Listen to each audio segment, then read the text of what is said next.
사람이 언제 죄에 빠지기 쉬울까요? 언제, 어떻게 보다도 이번에는 언제라는 말, 그 타이밍에 대해서 좀 한번 살펴보려고 합니다. 그것은 어려울 때가 아니고 또 모든 일이 형통하고 편할 때, 그때에 죄에 빠지기 쉽더라, 그런 말이에요. 성경은 이 사실을 여러 곳에서 강조하여 또 그리고 반복해서 우리에게 가르쳐주고 있습니다. 우리가 사무엘하 11장에서 우리 본문 말씀으로 읽었는데요, 그 본문 말씀도 다윗이 언제 죄를 짓게 되었는가를 잘 보여주는 그와 같은 말씀이지요. 다윗의 왕조가 이제 많이 안정이 된 것 같습니다. 이제는 다윗이 직접 전쟁에 나가지 않아도 될 정도가 된 것 같아요. 본문에 보면은 그 전에는 잠시도 쉴 수 없을 정도로 바빴던 다윗 아니었습니까? 그러나 이제는 한가로운 시간을 보낼 수 있을 정도로 모든 일에 여유가 좀 생겼던 것 같습니다. 다윗이 죄를 짓게 된 때가 바로 그때였다고 하는 것이지요. 성경은 이 사실을 다음과 같이 기록하고 있습니다. 다윗은 요압에게 자기 부하들과 온 이스라엘의 군인들을 맡겨서 출전시켰습니다. 옛날에는 직접 나갔었는데 이제는 요압에게 다 내보내고 본인은 나가지 않았어요. 그런데도 그들은 암몬 사람을 무찌르고 랍바를 포위했다. 그러니까 다윗이 안 나갔는데도 이제 전쟁에 승리를 하는 그 정도, 이제는 좀 안정되게, 나라가 안정되게 되었다, 그런 얘기죠. 다윗은 예루살렘에 머물러 있었고요. 그리고 어느 날 저녁에 다윗은 잠깐 눈을 붙였다가, 아주 저녁은 아닌 것 같아요, 오후 늦은 시간에 이렇게 잠시 낮잠을 잘 수 있는 마음의 여유, 시간의 여유가 좀 생긴 것 같습니다. 그리고 일어나서 왕궁의 옥상에 올라가서 산책을 할 정도가 된 것 같아요. 조금 여유로운 모습이 좀 보이죠. 그때 그는 한 여인이 목욕하는 모습을 옥상에서 내려다 보게 되었어요. 그 여인은 아주 아름다웠고요. 다윗은 신하를 보내서 그 여인이 누구인지 알아보게 하였지요. 다녀온 신하가 그 여인은 엘리암의 딸로서 햇사람 우리아의 아내 밧세바라고 얘기를 하였습니다. 지금 밧세바는 그 전장터에 나가 있어요. 그리고 다윗은 지금 옛날에는 나갔었는데 안 나가고 한가롭게 하고 있고, 지금 자기를 대신해서 나가서 싸우고 있는 장군의 아내라고 그러면은 알겠다, 그래서 그냥 접어야 되는데, 그런데도 불구하고 다윗은 사람을 보내어서 그 여인을 데리고 왔고요. 그렇게 해서 이제 죄를 짓게 되었다라고 하는 그 내용입니다. 다윗이 언제 죄를 졌습니까? 타이밍이 언제였습니까? 정말 쫓겨다닐 때, 그리고 전장터에서 어려움이 있을 때에, 정말 그런 시련이 있을 때에 죄에 빠진 것이 아니라 모든 것이 한가하고 여유로울 때에 이렇게 큰 시험에 죄에 빠지게 되었다라고 성경은 우리들에게 이렇게 보여주고 있어요. 솔로몬 왕, 그의 아들 솔로몬 왕은 또 어땠습니까? 또 솔로몬 왕의 예를 들어서도 성경은 그 시험에 빠지기, 죄를 짓는 때가 어려운 때가 아니라 좀 여유 있을 때라고 하는 것을 우리에게 이렇게 가르쳐주고 있어요. 자신에게 부족한 것이 하나도 없다고 생각할 그때에 솔로몬이 하나님 앞에서 큰 죄를 짓지요. 하나님 앞에서 교만한 죄를 지었다, 그런 얘기예요. 사실 솔로몬은 왕위에 맨 처음에 올랐을 때에 하나님 앞에서 참으로 겸손한 사람이었습니다. 그래서 왕위에 첫 번째 올라서 한 일이 하나님께 1000번제를 드린 일이었습니다. 1000번제를 드렸다고 하는 얘기는 하나님 도와주셔야 됩니다, 나는 아무것도 못합니다, 하나님께만 모든 것을 맡깁니다 라는 그런 뜻으로 하나님을 의지하는 마음으로, 경외하는 마음으로 1000번제를 드리지요. 이제 그러던 그가 이제 나중에 변하게 되지요. 그가 어느 정도로 겸손하였는가 성경은 이렇게 증거하고 있습니다. 하나님, 나는 정말 아무것도 아닙니다. 그런데 나를 보는 것이 아니라 하나님께서 우리 아버지 다윗을 보시고 다윗에게 한 약속을 신실하신 하나님이 지켜주셔서 저를 이 보좌에까지 앉게 해 주셨습니다. 그런데 아직 나는 나가고 들어오고 하는 처신도 제대로 할 줄 모르는 정말로 부족한 사람입니다. 주의 종은 주께서 선택하신 백성, 곧 수를 셀 수도 없고 계산도 할 수 없을 정도로 그 많은 백성 가운데 내가 뭐 특별해서 왕이 된 것이 아니라 그 백성 중에 나는 한 사람일 뿐입니다. 그러므로 하나님의 백성, 주의 백성, 내 백성이 아니에요. 주의 백성을 잘 다스리기, 나에게 맡겨주신 백성을 잘 다스리기 위해서 하나님 저에게 지혜로운 마음을 주시기를 바랍니다. 이렇게 겸손했습니다. 이렇게 하나님만을 의지했던 그런 솔로몬이었습니다.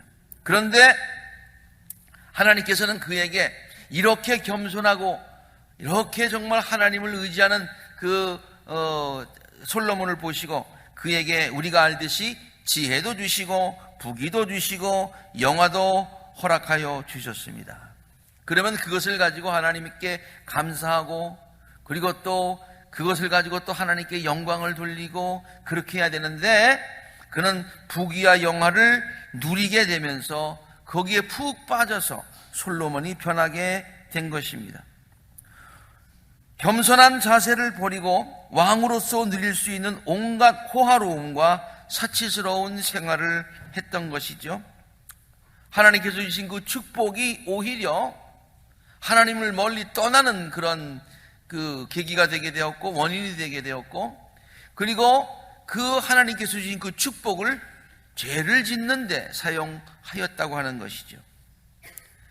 그가 어느 정도 사치스러웠느냐 그리고 어느 정도 하나님 앞에 교만했느냐 열왕기상 11장은 다음과 같이 얘기하고 있어요. 자그만치 700명의 후궁을 두었고요 300명의 첩을 두었다고 그렇게 얘기했어요. 그 아내들이 그의 마음을 사로잡았고 우상을 섬기게 했다고 했어요. 이와 같이 솔로몬의 마음이 주 이스라엘의 하나님을 떠났다고 그랬어요. 하나님께 주신 축복 때문에 하나님을 더 의지하고 더 감사한 것이 아니라 하나님께서 주신 축복 때문에 나태해져서 하나님을 떠나게 되었다. 그래서 주님께서는 2번씩이나 솔로몬에게 나타나셔서 그러지 말아라, 다른 신들 따르지 말아라, 초심을 잃지 말아라 그렇게 당부하셨지만 부탁하셨지만 좋은 말로 얘기하셨지만 솔로몬은 주께서 하신 말씀을 거들떠보지도 않고 순종하지 않았다고 했습니다. 조금 아까 다윗도 한가한 때에 모든 일이 잘 되어가는 때에 안정된 그때에 죄를 짓게 되었다고 성경이 증거했듯이 솔로몬도 역시 하나님께서 주신 그 귀한 축복을 너무 누리고 너무 번영하다 보니까 나태해지고 죄를 짓게 되더라. 성경은 우리에게 그렇게 보여주고 있는 것이죠. 구약에만 있는 것이 아닙니다. 이번에 신약으로 넘어와서 우리가 초대교회에 성령께서 책망하신 그 내용들을 보면서 그 책망하신 내용들 가운데서 대표적으로 에베소 교회와 라오디아 교회를 한번 예를 들겠습니다. 저들이 언제 하나님께서 책망하시고 저들이 언제 하나님에게서 멀리 떠나게 되고 언제 첫사랑을 잃어버리게 되었는가? 결론부터 말씀드리면 에베소 교회도 그렇고 라오디아 교회도 그렇고 저들이 어려웠을 때 신앙의 핍박이 있었을 때가 아니라 모든 것들이 잘 된데 모든 것들이 부유하고 편안할 때에 첫사랑을 잃어버리게 되고 제도화되고 형식화되게 되었다고 하는 것이죠. 그래서 성령은 그들에게 다시 첫사랑을 회복하라고 책망을 하시는 것입니다. 요한계시록 2장 4절과 5절에 있는 말씀 에베소 교회를 향한 말씀인데 너에게 나무랄 것이 있다. 너희는 처음 사랑을 버린 것이다. 요새 말로 얘기하면 초심을 버렸다 그런 얘기죠. 그러므로 내가 어디에서 떨어졌는지를 생각해내서 회개하고 다시 돌아오너라 라고 성령께서 권면하시는 말씀입니다. 실제로 에베소도 그렇고 라오디아 교회도 그렇고 그곳에 가보면 정말 그 도시들이 풍요로운 도시였다. 라오디아 교회보다도 에베소 교회는 더 풍성했습니다. 그 에베소는 소아시아의 경제적인 중심지로서 풍요로움을 누렸던 도시였고요. 지금도 남아있는 에베소의 유적지를 보면은 이 터키의 성지 순례를 가보면은 가장 대표적으로 그렇게 뽑는 것이 에베소입니다. 크리스찬들은 물론 가지만은 크리스찬 아닌 사람들도 지중해를 통해서 이렇게 그 크루즈 여행을 하면서 항상 들르는 것이 에베소입니다. 그렇게 아직도 화려함이 남아있는 것입니다. 에베소의 중심가가 지금도 저렇게 남아있고요. 그리고 에베소의 원형 경기장, 로마에서도 굉장히 중요하게 생각해서 저렇게 큰 원형 경기장을 세울 정도의 그런 도시였습니다. 에베소의 본래 모습을 상상해서 그린 것들 보면은 그 옛날에 저렇게 훌륭한 도시가, 깔끔한 도시가 있었나라고 느낄 정도입니다. 에베소의 아데미 신전, 그 신전의 본래 모습을 복원한 것을, 상상한 것을 그려는 것을 보면은 그 도시가 얼마나 화려했다, 얼마나 부요했다라는 것을 쉽게 짐작할 수 있을 것입니다. 라오디기아 교회가 주님과의 첫사랑을 잃어버리게 된 이유도 에베소와 마찬가지였을 것입니다. 특별히 라오디기아 교회에 책망하신 내용을 보면은 그 라오디기아 교회가 더 하나님을 떠나게 된, 첫사랑을 보내게 된 분명한 이유까지 거기에 설명을 하고 있습니다. 요한계시록 3장 15절에서 19절까지 있는 말씀을 보면은 성령께서 라오디아 교회에 책망을 하시면서 너희들이 책망받는 이유까지 아주 친절하게 자상하게 설명해 놓으십니다. 나는 내 행위를 안다. 너는 차지도 않고 뜨겁지도 않다. 이제는 뜨뜻미지근한 그런 믿음이 되었어요. 형식적인 믿음이 되었어요. 제도화 되었어요. 이제 너무 교리적이에요. 너무 타성에 젖었어요. 그래서 성령께서 네가 뜨겁지도 않고 차갑지도 않으니 내가 너를 입에서 뱉어버리겠다, 토해내겠다 라고까지 그렇게 말씀을 하시죠. 그런데 그 이유를 성령께서 설명까지 해주십니다. 너는 풍족하여 부족함이 조금도 없다고 생각하기 때문에 그렇다. 풍족하여 부족함이 조금도 없다고 생각하는데 사실은 겉으로 보기에는 그래 보이지만은 내가 그래서 주님을 떠나게 되어서 본래 신앙을 버리게 되었으니까 영적으로 이제는 메말라갔어. 실상은 내가 비참하고 불쌍하고 가난하고 눈이 멀고 벌거 벗었는데 네가 그것을 알지 못하느냐. 그러므로 너는 열심을 내어서 노력하고 회개하여라 라고 말씀을 하고 있는 것입니다. 저들이 그렇게 정말 그 부족함이 없다고 생각할 만큼 이 라오디기아 그 도시도 굉장히 풍요로운 도시였습니다. 지금도 마찬가지입니다만은 라오디기아에 가면은 그 옛날에 저와 같은 좋은 그러한 그 파묵갈레라고 하는 그런 곳이 있어요. 거기에는 아주 굉장히 그 희한한 굉장한 곳들이 있기 때문에 옛날에도 많은 귀족들이, 많은 돈 많은 사람들이 그곳에 몰려가지고 휴양을 했던 곳이고 지금도 마찬가지. 지금도 그러니까 옛날은 굉장했지요. 현재 복구 중인 옛 라오디기아 도시를 보더라도 당시 그 도시가 얼마나 번성했던 도시였는가를 잘 알 수가 있습니다. 지금 기둥만 있습니다만은 저 기둥의 숫자만 보더라도, 기둥의 높이만 보더라도 그 건물들이 얼마나 대단했는가라는 것을 짐작해 볼 수가 있어요. 그 당시 거기 있는 사람들이 얼마나 풍요롭게 살았는가. 그리고 거기에 교회가 세워졌지만은 그 교회도 세월이 지나면서 얼마나 그 부유한 가운데 번성을 했을지 모르지만은 그러나 첫사랑을 잊어버리고 뜨거움을 잃어버리게 되었을까라는 것을 쉽게 짐작해 볼 수 있는 그런 대목이지요. 안타까운 이야기입니다. 그러나 사람들은 조금 편해지면 하나님을 덜 의지하게 되는 것 같습니다. 어려울 때에는 간절한 마음으로 하나님을 찾다가 조금 형편이 나아지면 곧 신앙생활이 나태해지는 경우가 많이 있습니다. 하나님과의 첫사랑을 잊어버리고 습관적으로 신앙생활을 하게 됩니다. 에베소 교인들이 그랬고 라오디게아 교인들이 그랬습니다. 우리가 깨닫고 노력하지 않으면, 조심하지 않으면, 섰다고 생각할 때에 조심하지 않으면 우리도 그렇게 될 수가 있다, 그런 생각이 들어서 오늘 이 말씀을 준비하게 된 것입니다. 설교를 준비하는 나 자신도 정말 정신을 차리고 첫사랑을 간직하고 초심을 잃지 않고, 그리고 섰다고 생각하지 아니하고 늘 열심으로 그렇게 목회를 하지 않으면 내가 라오디게아 교회 교회나 에베소 교회 교회나 그리고 보통 사람들의 그런 신앙을 따라가지 말라는 법이 없겠다라는 그런 생각 가지고 저 자신에게 하는 그런 마음으로 이 설교를 준비를 했습니다. 단지 나나 우리들만 아니라 인간의 본성이 그렇게 돼 있더라고요.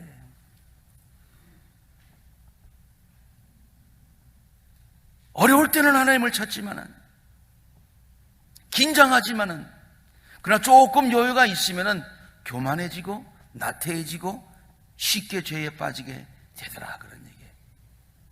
그러니까 조심하지 않고 노력하지 않으면 그냥 본성대로 두면 라오디게아 교회 같이 되고 에베소 교회 같이 되고 다윗 같이 되고 솔로몬 같이 되고 그렇게 되더라, 그런 얘기예요. 한국 교회가 그러지 않았습니까? 한국 교회가 얼마나 뜨거웠습니까? 그런데 조금 경제가 발전하고 교회가 좀 부흥하고 뭐 세계에서 이제는 뭐 알아줄 만한 그런 교세가 된다, 그러니까 참 안타깝게도 그러지 않아야 되는데 조금씩 염려스러운 그런 모습이 보이기 시작하지 않습니까? 미국 교회도 마찬가지 아닙니까? 얼마나 믿음이 좋았습니까? 청교대의 신앙을 갖지 않았습니까? 1800년대 1900년대 초에 그들의 교회가 얼마나, 미국 교회가 뜨거웠습니까? 찬송가의 거의 3분의 1가량이, 여러분 한번 기회 있을 때 한번 찾아보세요. 그러면은 작사 작곡한 그 연대다가 그분들의 생애를 보면은 전부 어느 때 사람이냐면 18세기 1800년 그 이후서부터, 후반서부터 1900년 초에 있는 그런 사람들이에요. 그만큼 교회가 뜨거웠다는 얘기예요. 그만큼 성도들의 신앙이 간절했다는 얘기예요. 은혜 받았다는 얘기예요. 그리고 그 당시에 열심히 있던 미국 교회가 세계의 선교사를 파송하면서 우리나라에도 오지 않았습니까? 1885년에 아펜젤라 원도우드가 왔죠. 그 위에 많은 선교사들이 오게 되었죠.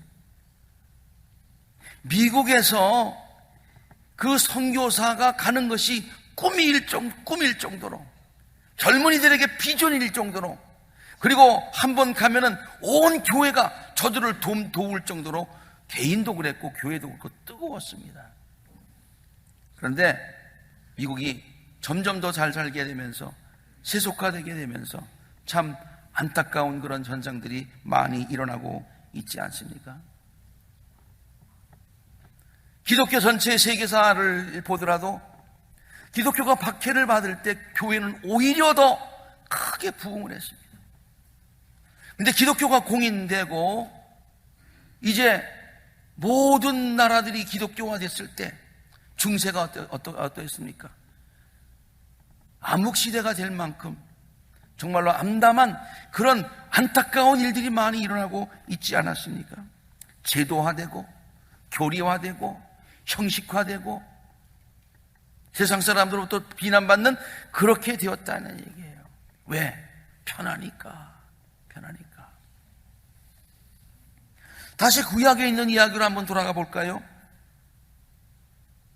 사사기서를 우리가 지난번에 이 사순절 때 쭉 읽어봤는데요. 사사기에서에서 이스라엘 백성들이 하나님 앞에서 죄를 짓게 되는 반복되는 패턴이 있어요. 이스라엘 백성들이 하나님 앞에서 죄를 짓는데요, 그 시기가, 오늘 그 타이밍에 대해서 말씀드린다고 그랬는데 그 죄를 짓는 시기가 일정한 패턴이 있더라, 그런 얘기예요. 그 패턴이 뭐였습니까? 이스라엘 백성이 죄를 짓고 하나님을 떠납니다. 그러면 하나님께서는 저들을 심판하시기 위해서 이방인들을 도구로 삼으셔서 그들을 침략하게 하십니다. 그래서 이스라엘 백성들이 고난을 당합니다. 그러니까 주님, 우리를 살려주십시오. 우리가 잘못했습니다. 다시는 안 그러겠습니다. 그렇게 부르짖습니다. 하나님께서는 또 속아주십니다. 백성들의 부르짖음을 들으시고 백성들을 구할 사사를 보내주십니다. 사사를 통해서 백성들이 구원을 받습니다. 그리고 나서는 그 사사를 통해서 안정된 평화의 시대가 옵니다. 한동안 평화의 시대가 있고요, 많은 사람들이 부유함을 경험하게 됩니다. 하나님의 은혜로 한동안 평화를 누리게 됩니다. 그러면 하나님의 은혜에 감사하고 다시는 죄를 짓지 말아야 될 텐데, 하나님의 은혜로 평화를 누리는 동안 이때에 백성들은 또 하나님의 은혜를 잊어버리고 하나님을 배반하고 우상을 섬깁니다. 이게 패턴이에요. 사사가 나타날 때마다 똑같은 패턴이 이어지게 됩니다. 다시 말해서 이스라엘 백성은 하나님의 은혜로 평화를 누리고 있을 때가 되면 하나님을 의지하는 신앙이 나태해지고 오히려 우상을 섬기고 죄를 지어요. 성경은요, 이렇게 사사기서를 통해서요, 어려울 때는 하나님을 의지하지만 평안할 때는 죄에 빠지는 인간들의 속성. 어려울 때는 의지하지만 그렇다고 해서 의지하는 게 잘못됐다는 것 아니에요. 그래야지요. 그런데 문제는 뭐냐면은 어려울 때 하나님을 의지하는 게 문제가 아니라 평안할 때 죄에 빠지게 되는 인간의 속성이 문제다, 그런 얘기예요. 그리고 이것은 똑같이 반복된다, 그런 얘기예요. 그러므로 항상 정신 차리지 않으면 이 패턴에 우리도 빠지게 되고, 이 본성대로 우리의 인간의 본성대로 그냥 살아갈 수밖에 없게 되더라, 그런 얘기죠. 이 설교를 준비하면서 사사기의 이야기도 하고 라오디아 교회, 에베소 교회 얘기도 하고 솔로몬 얘기도 하고 다윗 얘기도 했는데요, 가만 생각해 보니까 첫 단 주소부터 그래? 라는 것이 깨달아지더라고요. 여러분, 성경은요, 이러한 인간의 속성, 편안하면 죄를 진다는 이 인간의 속성이 성경의 시작인 창세기에서 이미 보여주고 있다는 것을 깨닫게 되었습니다. 인간이 최초로 죄를 짓게 된 것이 어디였습니까? 에덴이었습니다. 에덴은 부족함이 없다는 그런 곳 아닙니까? 에덴에서 죄를 지었다면, 에덴이 부족함이 없는 곳의 상징이라면, 우리는 편안하고 부족함이 없는 에덴과 같은 곳이 되기만 하면 죄를 질 수 있는 가능성이 많다라고 하는 그런 것이죠. 다시 한번 말씀드립니다. 이렇듯 인간은 에덴과 같은 곳에서 편하게 지내면 그게 잘못됐다는 게 아니에요. 에덴과 같은 곳에서 편하게 지내는 건 하나님의 축복이지요. 그렇죠? 네. 우리 모두도 그렇고 저는 우리 자녀들을 위해서 기도할 때마다 에덴과 같은 곳에서 어려움 모르고 편안하게 하나님의 축복 가운데 살도록 해주세요. 그러면서 욕심의 기도가 아닌가 생각할 때도 있지만, 당연한 우리의 바람 아닙니까? 당연한 하나님의 축복 아닙니까? 그렇게 에덴과 같이 있는 곳에서 사는 것, 이게 잘못된 게 아니라 거기에 있을 때 우리가 정신 차리지 않으면 죄에 빠지게 되더라, 그런 얘기예요. 쉽게 죄의 유혹에 빠지게 되고 신앙이 나태하게 되더라, 그런 얘기예요.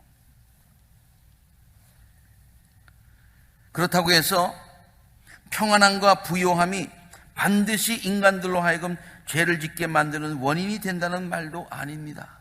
그러므로 우리는 죄를 짓지 않기 위해서 편안함과 부요함을 거부한다, 그 말도 아닙니다. 말도 아닙니다. 성경이 우리에게 가르쳐주고 있는 것은 함께 읽습니다. 시작. 그럴 때일수록, 다시 한번 시작. 그럴 때일수록 더욱 하나님의 은혜에 감사하고 하나님께서 주신 축복들을 죄를 짓는 데 쓰지 말고 하나님의 뜻에 맞게 사용하면서 하나님께서 기뻐하시는 삶을 살아야 한다는 거예요. 그러면은 하나님이 얼마나 기뻐하시겠어요? 하나님은요, 그냥 기회만 있으면 우리에게 복을 주시기를 너무너무 바라시는 분이세요. 네? 하나님 그거 가지고 뭐 하시겠어요? 우리 주시는 기쁨이 있으셔야 되죠. 우리에게 축복 주시려고 하는 그런 간절한 마음이 있어요. 그래서 기회만 되면 주세요. 그런데 염려가 되시는 거예요. 얘가 이것 가지고 스포일 돼서 잘못하면 어떡하나. 하나님이 늘 걱정하세요. 그런데 우리가 그것 가지고 죄 안 짓고 하나님께 영광 돌리고 더욱더 귀한 일을 하면 하나님이 왜 안 부어주시겠냐? 그런 얘기예요. 왜 안 부어주시겠냐? 하나님의 은혜와 축복을 확실하게 계속해서, 다시 한번 얘기합니다. 하나님의 은혜와 축복을 확실하게 계속해서 받을 수 있는 비결이다. 그런 얘기예요. 바울이 고린도 교인들에게 권면하는 말씀이 바로 이거예요. 고린도전서 10장 12절 함께 읽습니다. 시작. 그러므로 서 있다고 생각하는 사람은 넘어지지 않도록 조심하십시오. 그러니까 이 말을 여러분이요, 서 있지 말아라 그런 얘기 아니에요. 든든하게 서 있는 것 자체가 잘못됐다. 왜? 곧 넘어질 거니까. 그런 얘기도 아니에요.